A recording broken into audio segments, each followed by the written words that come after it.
beat us. No, we have the strongest military in the world by far. Not China, not Russia, not anybody. We have the best military equipment in the world, and we have the strongest military in the world. If you remember, That was Donald Trump earlier this summer talking about which every president says. I mean, I doubt probably you could go all the way back to LBJ. Everybody always says we have the most incredible military on the planet. That's what Joe Biden said. That's what Barack Obama said. George Bush, you name it. And now then we have an article in the American Conservative by Michael Vlahos, senior fellow at the Institute for Peace and Diplomacy, who has a slightly different view. First of all, Michael, it's been a long time since we've had you on the show. Welcome back. Well, thank you. I'm glad to be here. Well, listen, when I saw this article that you published a week or so ago, America's military is in big trouble. That got my attention even before I saw your name on the byline, because it's something that I talk about on this channel quite a bit, that we're not anywhere near as good as what our politicians seem to think that we are. But you look at this in a much more systematic way, and probably deeper than I did, because you kind of go into the fundamentals of it too. First of all, I just kind of want to know what your thought process was, why you even wrote this article.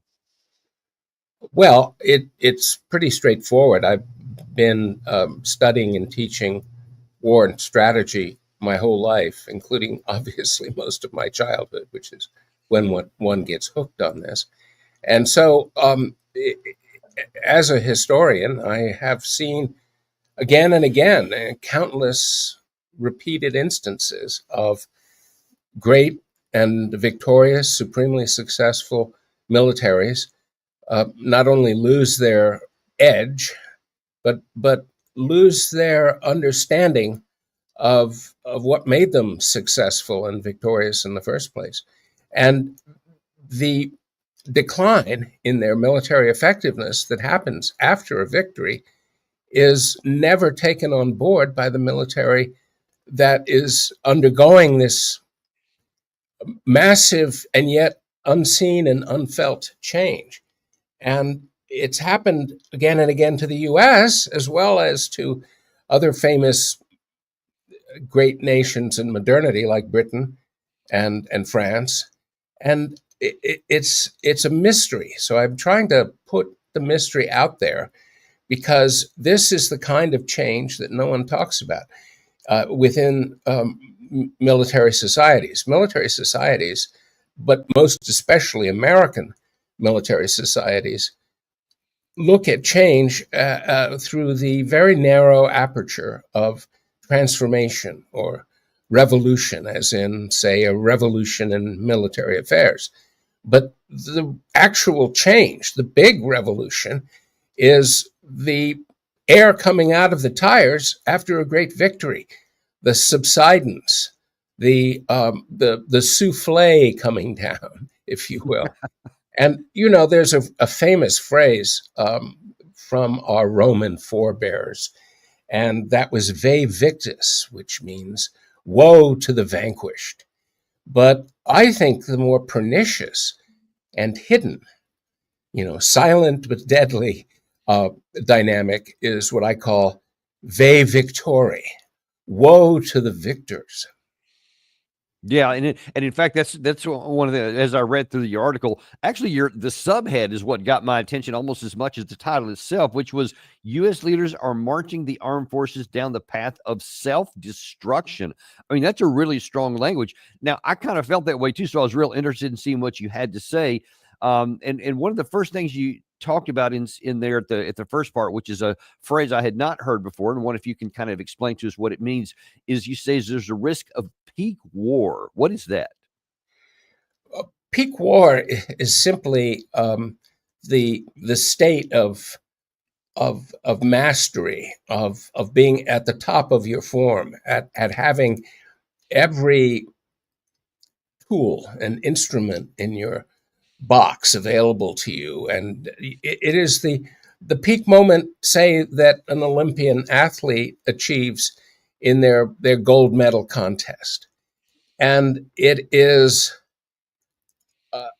something that exists only at that moment, when it is all the hard work and training and preparation and the the campaigning that leads up to this great victory.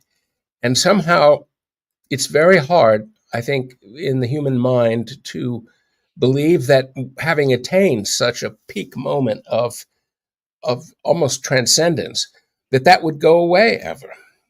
This is the fatal conceit, and it is a conceit, and it is fatal.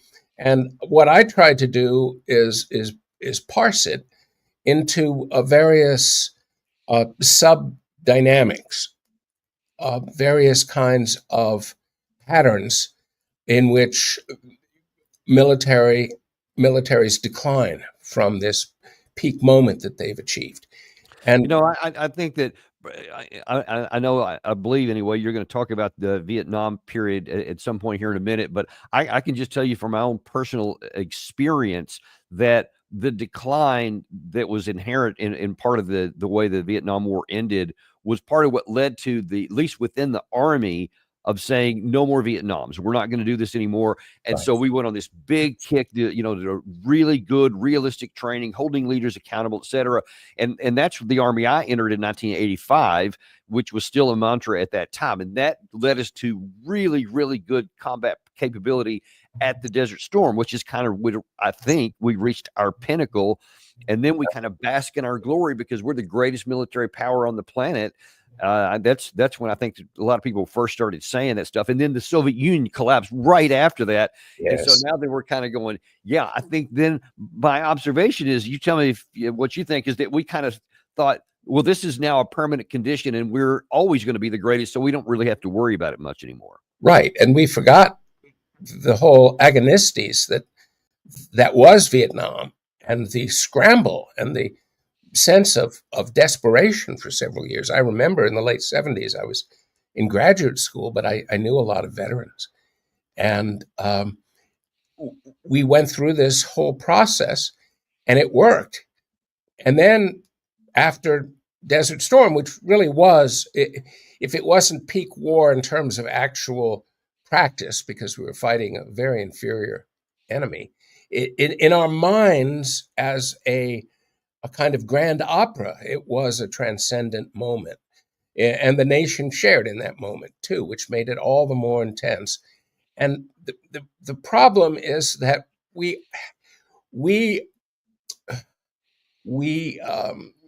benefited most from the defeat, not the victory. So the defeat in Vietnam was a gift. The defeat in Vietnam was the deus ex machina that allowed the military to rethink and reform, and also pull away from the reality that it thought it inhabited and see the world as it actually was. And so in many ways, a defeat, if it's a full defeat, if it's psychologically staggering, will lead to good things. I mean, there's so many examples. You can look at the crushing defeat in the mind, not on the field of arms, of the German army in World War I on the Western Front, and the shock of that defeat recreated the German army so that when it came roaring back 20 years later, it was unstoppable. Really, for a long time, it took the entire world to stop it. And would you say that on a somewhat smaller scale anyway, that maybe that's similar to what happened to the Russian military at the beginning of this current war, where the first 6 to 9 months they got hammered because they thought they were a lot better than they were, and then they turned into a lot of internal changes pretty rapidly, and today they're quite a bit better than they were when they started. Yes, so this war started with a Russian defeat, and it was a salutary defeat. It not only opened their eyes, but it tore away the curtain that was actually a rather thin curtain. And we can get on a sidebar here, but the fact is that the reforms of the Russian army after the Chechen War looked pretty good. And their performance in Georgia, at least to Americans, however shaky it was in practice, looked like the Russians were coming back. And then, of course, they performed a couple really adroit battle moves in the beginning of the Ukraine war in 2014, like the Battle of Debaltseve, for example, where they just ravaged an entire Ukrainian force. But they weren't really back. And I don't think Mr. Putin understood exactly what the levels of corruption and less than competence among the officer corps really existed. And those were exposed. And once those were exposed in an existential situation, which is what the Russians inhabit in their mind in this Ukraine war, suddenly things had to move, and they did move. And Russia, as a result, right now is very close to, peak war. And that means that they are the most formidable military on earth, and we are responsible for that. Yeah, that's not good. But I want to keep the focus here on Yes. the U.S. military. And you said that there are 4 ways that peak war force could lose its edge, and I want to look briefly at each of those 4. Mhm. So the first one you said is unexpected rise in a rival power. Tell us about that. If you're number one and you're unbeatable, and that is your stainless, immortal reputation, it's very hard for you, the great victor, and with the great military, to look at competitors as though they have the same potential that you had rising to the top, and that they could, just like you, through hard work and effort, reach a point where they are your equal. And the U.S. has resisted this idea um, very strongly since the end of the Cold War, and and that perversely allowed competitors to rise more quickly, because in the back of the mind of the top dog military, the great victorious military, is this idea, well, they can try. I mean, Chinese are building some really interesting ships, but can they really operate as well as ours? Do they really have the same capability to synthesize data, et cetera, et cetera, et cetera? And what happened with us, for example, in just the last decade, was that China really, its power crystallized. I was with a naval delegation in Beijing in 2013, and you could see things happening. And how would one know things were happening? Well, it was the way the Chinese, my Chinese counterparts, um, in the PLAN and the People's Liberation Army behaved. They had this twinkle of arrogance that was broadcasting to me loud and clear, you're going to be surprised, something's coming your way. We don't really wish to kowtow, using an old Qing dynasty term. We don't wish to kowtow any longer to you. And I was thinking, whoa, we better take this seriously. And in 10 years, for example, they built a huge, beautiful Navy. And it's literally twice the size of our Navy. If you look at available ships that are ready to deploy, we're in terrible shape. And plus, we have to deploy across the entire Pacific. And we're in a big, big bind right now, just right there. And it crept up so fast. And there were always lone voices, as it were, in the wilderness, warning. Nothing was done. The Navy and the people who fund the Navy, it's our money, but it's basically done through administrations and Congress, and the process of of acquisition, the creaky shipbuilding, the almost non-existent capacity to repair and maintain ships, has brought us to a point where we're actually helpless. So, and this has happened again and again. I mean, a counterpoint to that for navies was the Royal Navy after the 7 Years' War. They'd won all these absolutely spectacular victories at the end of the war around 1759 and after, including taking Havana. That was an amazing coup de main. But they came out of the war so cock in the hoop. You have to remember that the great song of the Royal Navy, the great anthem, Britannia rules the waves, that all came out of that war. Hearts of Oak, another song.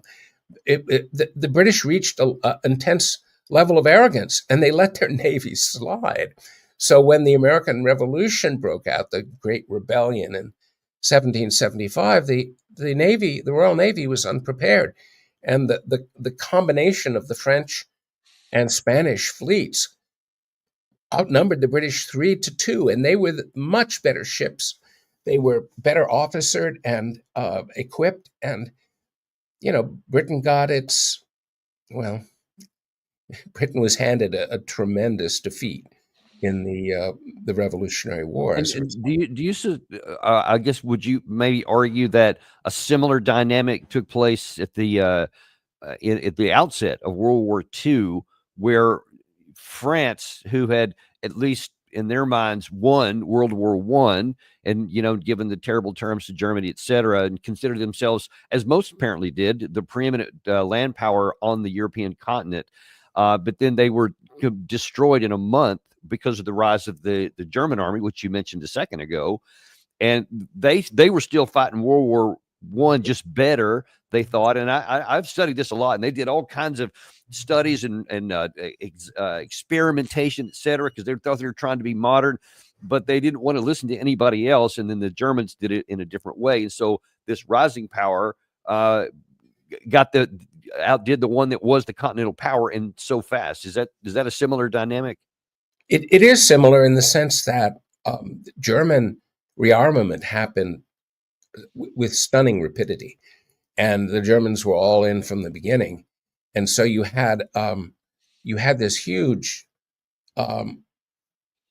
body of expenditure as a German advantage over the course of the 1930s, and it hadn't been made up at all by Britain and France, and they were playing catch up at the very end. So it's not just a question of the amount that was invested; it was also invested as all sorts of new technologies were maturing. So in many ways, the French had lots and lots of old equipment. Their main tank, the FT, little light tank from World War I, was still the largest the number of tanks in their inventory going into 1940.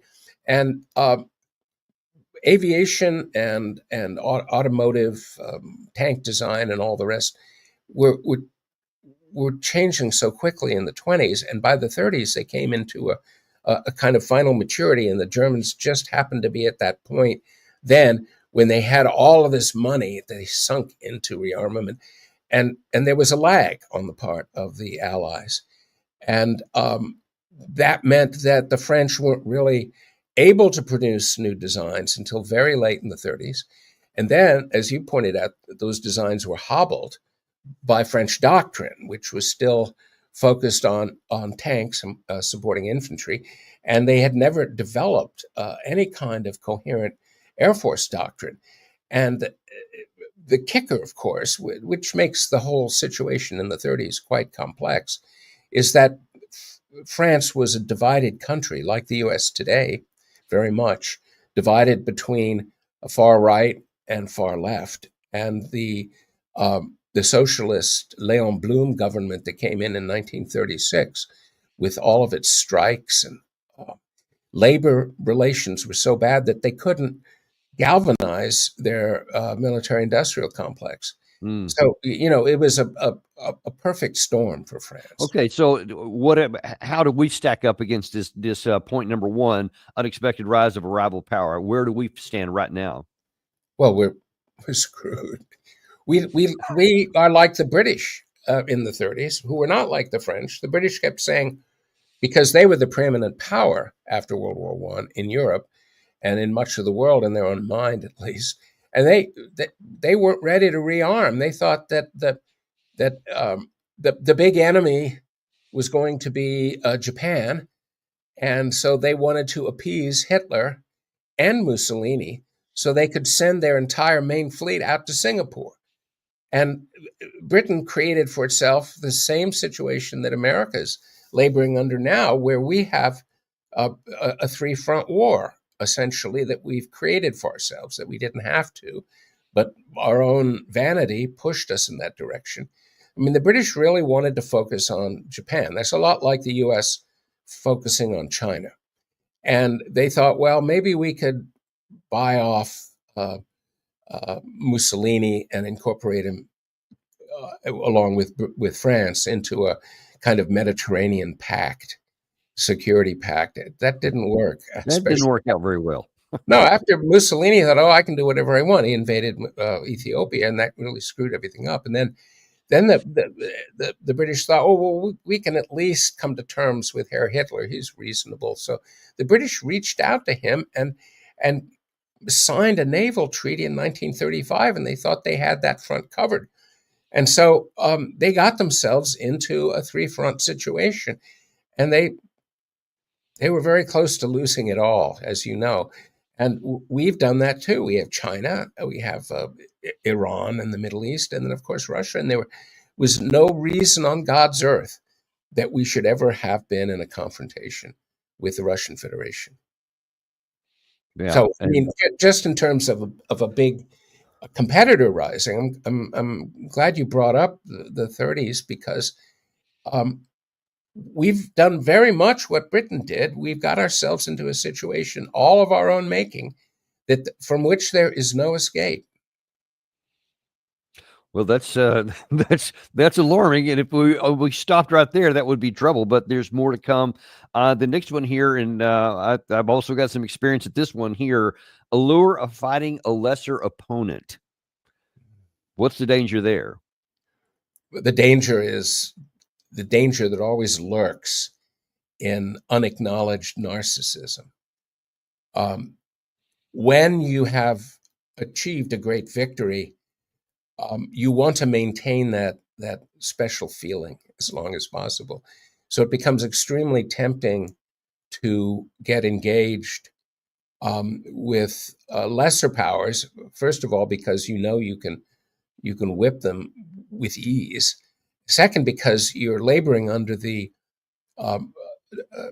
vanity of believing that because you're actually engaged in some form of quote unquote combat, whether it is merely driving an MRAP over a minefield, you still feel, or have a firefight at a forward operating base, you still feel like you're in the thick of it, and therefore you're sharp as ever.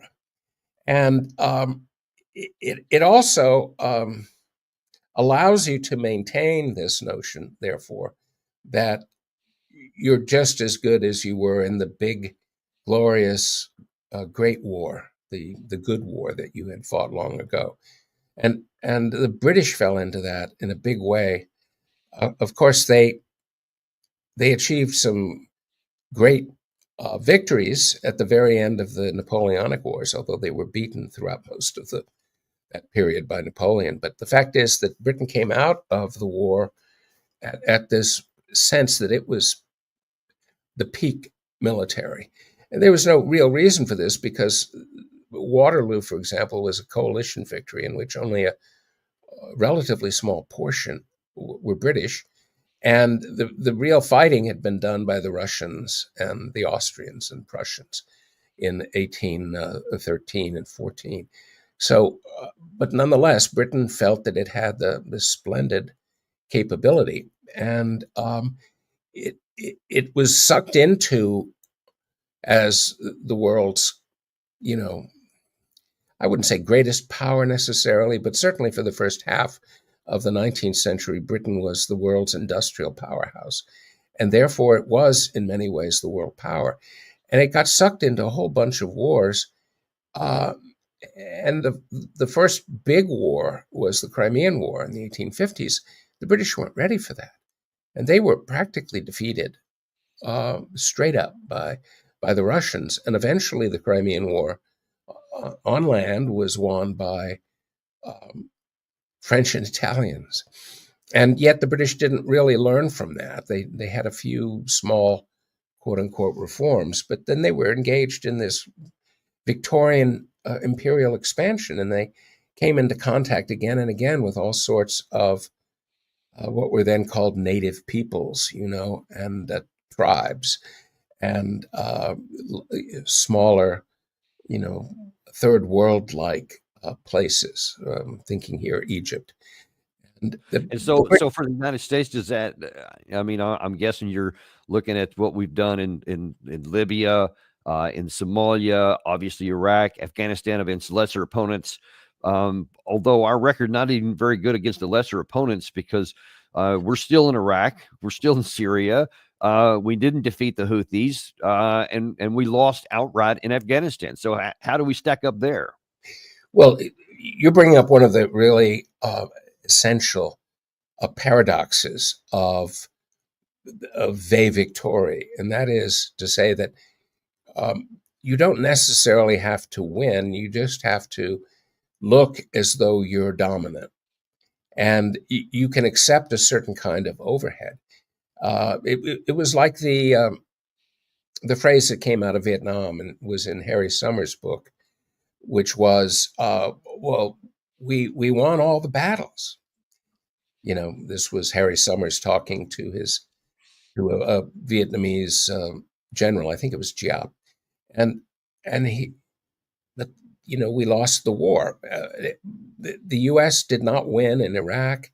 It did not win in Afghanistan, but it still feels as though it was dominant because we owned the street, as police like to say. That we were living large all over Afghanistan and Iraq, and we were doing all sorts of great meddling in Syria. It doesn't matter that we didn't win, and this is a distinct difference and a very troubling difference between the British experience. So the British were in Afghanistan for 3 years at the end of the 1870s and early 1880s, and they brought the war to a conclusion. And it was a big war. I mean, we cycled through well over 100,000 of our people through Afghanistan. Well, so did the British. They had 200 plus battalions they cycled through Afghanistan, but they won. They got the treaty terms that they demanded. The British won in Egypt, and they won handily. It's interesting, though, that they didn't win in Sudan the first time, and they had to retreat. And that meant that eventually they were going to go back again, which they did with Kitchener. And of course, Churchill was there trying to seize some of the glory, of course. But the British demanded ultimate victory, and we haven't. And that is to me, that's a paradox because... Yeah, and I'm sorry, I want to jump ahead just a little bit because that was something I had here. You said that we have lost our prime directive, which is to win wars. What has it been replaced by? Well, this is a kind of an emerging hypothesis or proposition that I've been wrestling with, and that is that there has been a transformation of war in the United States and among Americans that is not yet well apprehended, and it is essentially a transition from war as a campaign proposition ending in a victory, and succeeded by a kind of lifestyle. War becomes a lifestyle, and there are ups and downs, but you're always fighting. So the fact that you win or not becomes less relevant. It's the fact that you're doing it, and it's your avocation, and I think the emergence of video gaming and the popularity of games like Battlefield 1, Call of Duty, et cetera, means that there's an entire understanding of war today that is defined by the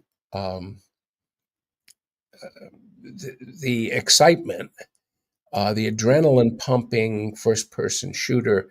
So it becomes not only something meant to be just done, but also it's a vicarious experience. And so the kind of rush you get in war is increasingly vicarious.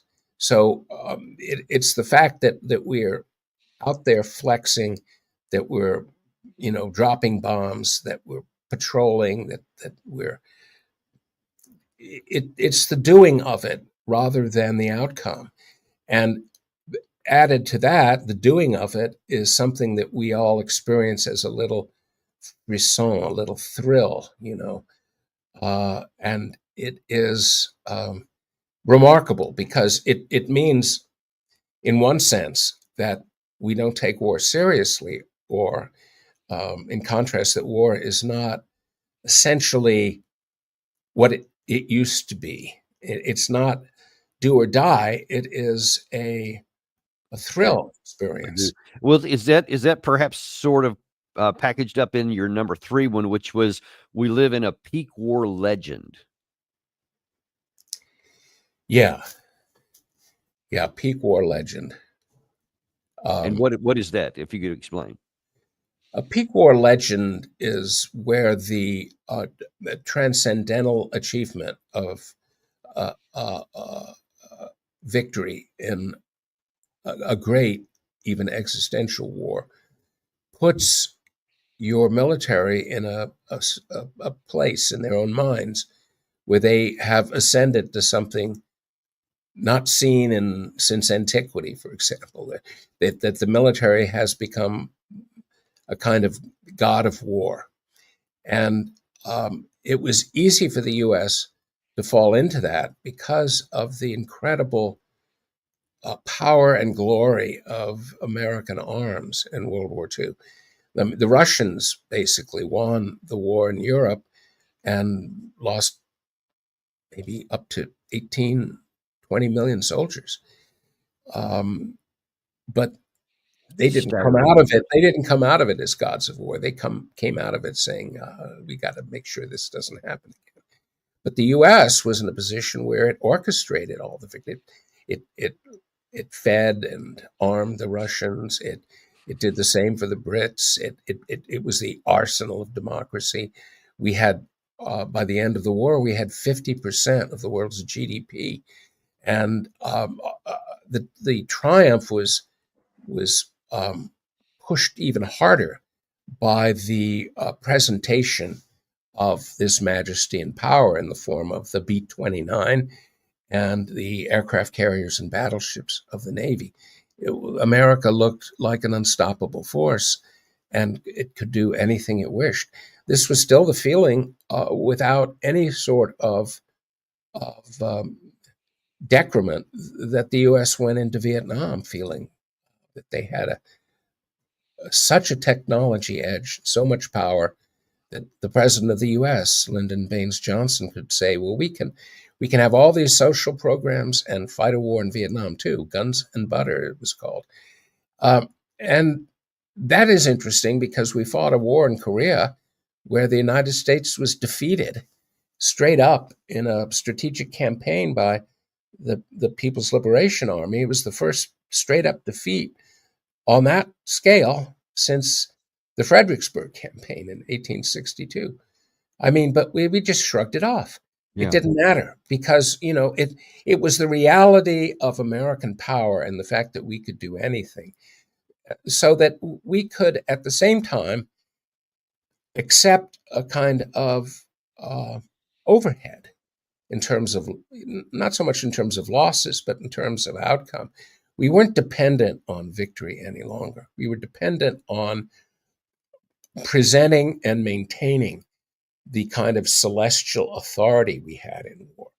So that meant that even if we, for example, left $90 billion worth of equipment in Afghanistan when we fled, it didn't matter because, we just decided we didn't want to do it anymore. It wasn't like we were defeated. Right. Yeah. That's the difference between Afghanistan and Vietnam. Vietnam was a defeat. And it was when you say defeat, you're really talking about the optics or the overall theater of defeat, which was just devastating for the U.S. So And yet that, as we spoke about earlier, was the hidden gift that allowed the military, especially the army, to completely rebuild. But this is a problem for military that reaches that gods of war level. And the example I use in this kind of dynamic is that of Prussia at the end of the 18th century. Uh, Prussia was led by a true god of war, which was Frederick the Great. And he took a small principality in the German Empire and made Prussia one of the top powers in Europe, equal to the great powers of Austria, Russia, and France. And he fought all three of them and held them off in the 7 Years' War. And that was something that was equal to, say, Julius Caesar in terms of its emotional impact on the European zeitgeist. And as a result, Prussia got a swell head. They thought they could do anything. They were the best army the world had ever seen, again, since antiquity. And they would crush any upstart that came after them. And so when the upstart arrived in the form of Napoleon, he just blew them away. They had no idea that this could happen. So, okay, is it fair to say that the peak war legend is partly responsible for our reaction to the clear loss in the Afghanistan war, as opposed to the Vietnam War, where we learned lessons and we realized we shouldn't do it? This time we just kind of like said, yeah, we're tired of it, and moved on, and there was no introspection at all. Is that kind of the right thing? Yeah, I mean, if I could say there was less than no introspection, I think that would be more accurate. But you can't get into negative Less than none. numbers. See, the thing is, I was teaching strategy at the Naval War College for 7 years, and I got to know a lot of field grade officers who'd been on 9, 10 tours. They were beat. They were tired. And it was awful to talk to them and listen to their stories, and then also realize that we'd fought this forever war, we're still fighting it in many ways. And all it did was degrade our military capability. There's a point here, too, that needs to be stressed, that if you're fighting all the time, you're not necessarily getting better. This is the hidden downside to a forever war, is it grinds you down, it wears you down. And I think that's one of the reasons the U.S., meaning the imperial administration under Mr. Biden, reached so eagerly for a proxy war in Ukraine, where it could fight Russia and not suffer any casualties, and yet benefit amazingly from it. Well, that hasn't happened, but that was, I think, the subtext going on. I see.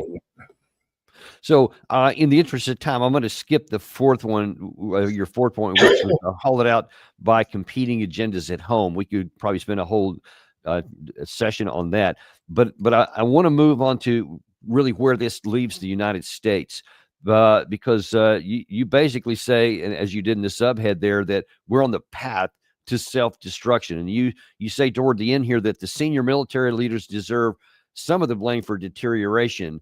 And so before I move to who you give the bigger lion's share of that blame to, I want to ask, what have the military leaders done to deserve that charge? They have done nothing. In fact, it's worse than nothing, in the sense that we took Ukraine under our wing. We were going to train up the Ukrainian army, which we'd been doing since 2014, but we were going to give them all of the wisdom we had of this fantastic maneuver doctrine, the kind of legacies of the old airland battle that the U.S. That were the keys to victory, the new C4ISR, which we would give to them, all the rest. And we didn't really train them very well. If you've read the stories about Ukrainian units coming over into European, Germany, France, Britain, the training they received was just by the book, which reveals that all of the doctrinal vitality that had existed in the 1980s and early 1990s had hardened into a kind of sclerosis. And this is one of the things that happens in the mind. So the first thing to say is that you can't see this hardening of the arteries in terms of your thinking. You can't see how your thinking has slowed down. And the fact that you were so successful once upon a time means that there is no real urgency to reform, or reform is accepted at the margins or in terms of new weapons. It's always new weapons. And then, of course, the success has created a social reward structure within leadership.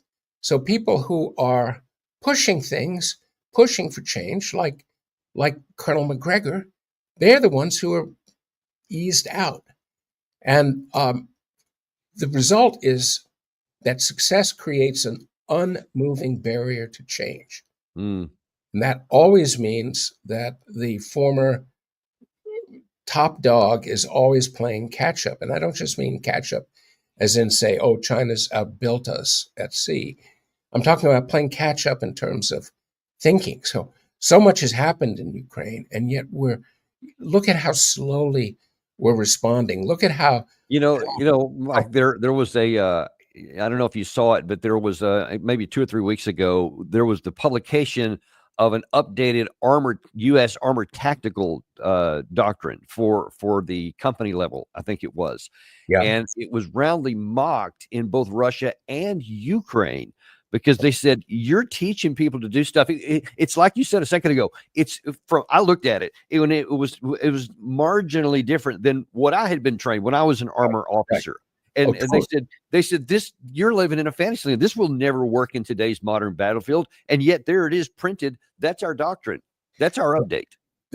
This gets into another little wrinkle that should be brought up, and that is that it was a double gift to Russia that they blew the initial phase of operations, because not only did it give Russia the urgency and the awareness that they've got to completely turn things around and do things differently, but it also inserted into the American mind and the collective mind of military societies in the U.S. that the Russians were ignorant, primitive automatons. They couldn't do anything right. So we were then less disposed to look seriously when they did start all of this rethinking. And instead we said, oh, they're scrambling, they're running out of missiles, they're in desperate straits, they can't clothe their soldiers. We got into the worst kind of state of mind that you can be in, which is to have contempt for your enemy and to think that they're a lesser adversary. And we have suffered for that, and we're going to lose as a result of that.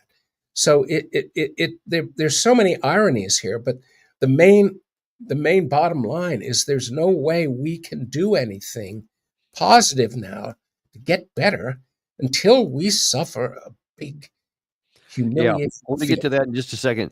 But before we do that, I wanted you said you put some blame on the military leaders for reasons you just articulated, but you give more blame to the civilian leadership. Why is that? Well, the civilian leadership, such as it is the most narcissistic node in the imperial court of the U.S. today. They're all petty place seekers, to borrow from the Suetonius. They're there for the glory and the status, and they think they're brilliant because they have Ivy League credentials, and they think they understand everything about war, even though very few of them have served in the military. And it's all a game within the imperial court. It's all about FaceTime with the emperor. It's all about moving up and being there. This is typical of what some people like to call late stage imperial bureaucracies. And so there's no real sense of what is needed, and there's no real sense of what the danger is. And I have to say, the kind of people who are uh, uh, pushing for, say, assistant secretary or undersecretary or this or that, they reveal themselves in their writings. And you can see every day there are 3 or 4 articles published by strivers like these. And they always have titles like, "Can the U.S. win against China?" Or "What do we need to do to defeat China in the war?" And they're fantasy. They're not just self-indulgent and narcissistic. They're detached from actual reality, and this creates a kind of bubble within Washington, which is a bubble anyway, cut off from the rest of the country. But it's in a bubble when it comes to the realities of war. The United States and its so-called NATO allies or NATO vassals were so cock in the hoop going into this proxy war with Russia, and they still can't acknowledge that they're losing. They still Yeah. can't acknowledge that they're not the most powerful. They're still making empty threats. How could you respect anyone? And I'm thinking here, obviously, about the premiers and in Britain, Germany, France, who keep threatening to go to war with Russia. It's something like Alice in Wonderland. Yeah. And even the French, God bless them, before World War II, did not do that. They were scared. The French were frightened beginning in 1935 when they saw Britain make a naval treaty with Germany without consulting them. I mean, they knew what was coming, but they still couldn't move for some of the reasons I mentioned. But I would guess the situation to be a little bit more like France after the war between the German Confederation and Austria in 1866. Here was a war where the great Austrian Empire was brought to its knees in 6 weeks by the newly formed German Confederation. And the French did not get galvanized by that. They thought they were the best army in the world, and they were in 1860. Maybe they were up till 1864. Who knows? But by the time you have this thunderclap of the defeat of Austria-Hungary by Germany, the French should have gone into instant mobilization mode, and it didn't. And the funny thing is that the French thought, "Oh, we can handle the Germans. I mean, they're just a bunch of little principalities. We have the new wonder weapons. We have the mitrailleuse. We have it wasn't really a machine gun. It was a kind of a battery gun, but it entranced the French general staff and the Emperor Napoleon III, and they felt that they could handle the Prussians, and they arrogantly got themselves into a war. They were tricked into a war by Bismarck purposefully, and they were beaten in the most humiliating way France has ever been beaten. And that's kind of the concern we have here. And in the last minutes we have here, toward the end of your article, you write, "Can this be fixed?" And then you say, "Likely only after a military defeat." Why do you say that we can't fix this ahead of time now, and that we're almost doomed to suffer military defeat before we can get these things addressed? As I said earlier, the structures for getting anything done within the military world, I don't want to call it a machine because it's not, but the way in which decisions are made, requirements are laid down, money is gathered and spent. They're all in a kind of sclerosis. I mean, they move at such a slow pace. For example, how long did it take for the F-35 to see squadron service from the moment that its requirements were, it was chosen to be the next fighter? You look at the time it takes to do anything, and the difficulties we have in doing anything quickly. Everything has to go through a process, and it is so treacle-like that literally, I think nothing can be done. We'll have the weapons, but let's just use that as an example. Okay, so we have the weapons, but we don't have the ordnance for the weapons.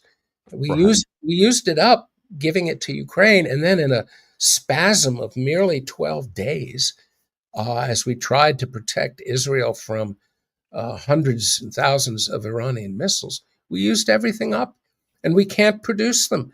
We can't produce artillery shells. We had to bring a Turkish company into the U.S. with Turkish management and machines and all the rest to try to get our monthly 155 artillery shell production up to 40,000, and it didn't work. We're back down somewhere now. But this is absurd. I mean, the Russians produce millions of shells a year, and we can't get much past 25 or 30,000. And nothing is going to change for 3 or 4 years. That's too long. But this is very much like the French in the 30s. They had a completely obsolete Air Force, and they had all these great new designs, but they couldn't produce them. They didn't have the kind of efficient assembly lines, and they had all these labor relations problems, and they couldn't get enough money fast enough, and it was a supply chain issue. All of these things burden the U.S. today. I do not understand it. The Russians are able to take old T-72s and completely rehab and refurbish them, and as a result, it's not 100% like a new tank, but maybe 95%. And there are hundreds of them arriving, and the number of tanks they produce from scratch, new T-90s, are many times what we're able to make out, say, in Lima, Ohio. It's very upsetting, and the shipbuilding, I don't even ask me. Right. Yeah. Yeah. Don't even get me started on that one. Well, listen, I fear that your article and this video here will one day be referenced as people who called it out ahead of time. And why did anyone listen? And there is all the answers you've just provided. So I guess they can't claim ignorance. There is some good news, if I could just end with one thing. Oh, I love some good news. Please let it on me. The good news is we're in such bad shape. With any luck, no matter how dense and narcissistic our leadership is, they must know that we can't do anything. I mean, that this is one of the few moments where I would say, well, it's good that we are mobilized and that we know we'd be blown away in a war. Maybe this will give us some time, and we will not pursue aggressive or escalatory strategies that will get us into a war. I sense that with Mr. Trump, but then he'll turn around and say something, and I go, oh no. Yeah. Or like, we'll send some nuclear weapons to UK, or we'll send some nuclear subs patrolling around to Russia. So that doesn't lend a lot of confidence that we're not moving down that path. So I guess we just have to wait and see. Right. We have invested in the symbolism of weapons, and the authority these weapons have is the authority we give it, but that's not the authority of their actual ability to perform. And that is a great point. I'd never thought of it in those terms. That is so right. Well, we're gonna have to leave it there for right now, but thanks so much for coming on a Saturday, Mike, and this really important topic. But like we said, we're all about being unintimidated and uncompromised to bring people the truth, even if it's something we don't want to hear like this. We need to know. And at least there's the hope with something like this, and with the article that you wrote, which, by the way, is in our description. People can just go click on it there, or just Google it. The title's right there. Is that maybe somebody will recognize, oh, hang on, things are worse than I thought. Let's take an appetite suppressant on some of these policies or so. So there's always that hope. So that's why we do these kind of shows, and we really appreciate you bringing this to light. Well, it's wonderful for me to be able to talk about these things. It really, it's needed. We need to talk more about this. Indeed, we do. And thank you very much. And we appreciate you guys for staying with us on a Saturday. Also, I'm going to have another show here in a little bit. We haven't got the time knocked out just yet because there's been lots of developments with this issue. I mentioned here about the U.S. moving nuclear subs someplace, and Russia has a response, and a couple of other things that have been going on in the world in the Middle East that you need to know about. So watch the channel here. We'll broadcast that pretty shortly, but I'll see you then on the Daniel Davis Deep Dive.